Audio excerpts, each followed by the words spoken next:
বাংলাদেশের সাবেক ক্ষমতাসীন দল আওয়ামী লীগের ৭০ দশকের নারী কোটার সাবেক এমপি কণিকা বিশ্বাস ভারতে প্রয়াত হয়েছেন। ২৯ অক্টোবর বুধবার পশ্চিমবঙ্গের রাজধানী কলকাতার সল্ট লেকের মণিপাল হাসপাতালে চিকিৎসাধীন অবস্থায় শেষ নিঃশ্বাস ত্যাগ করেন তিনি। মৃত্যুকালে তার বয়স হয়েছিল ৮০ বছর। তিনি বয়সজনিত কারণে দীর্ঘ সময় ধরে নানা অসুস্থতায় ভুগছিলেন।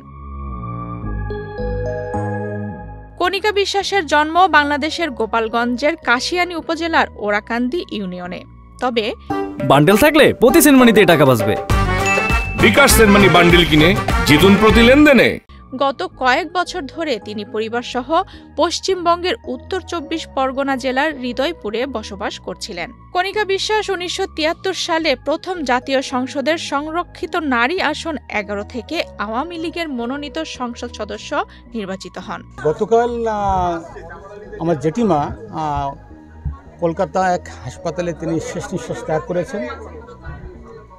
স্বাধীন বাংলাদেশের প্রথম মহিলা হিন্দু সংসদ এমপি হিসেবে তিনি নির্বাচিত হয়েছিলেন এবং বাংলাদেশের স্বাধীনতা আন্দোলনে তার ঐতিহাসিক ভূমিকা রয়েছে এবং তাকে অগ্নিকন্যা হিসাবে শেখ মুজিব তাকে বলতেন এবং সেখানের যে আওয়ামী লীগের একটা বড় মহিলা নেত্রী হিসেবে তিনি খুব প্রতিষ্ঠা লাভ করেছিলেন।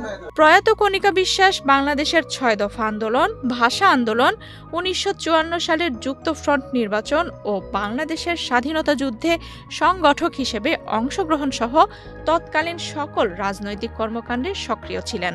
১৯৮৫ সালে তার স্বামী বীরেন রাজ বিশ্বাস প্রয়াত হন।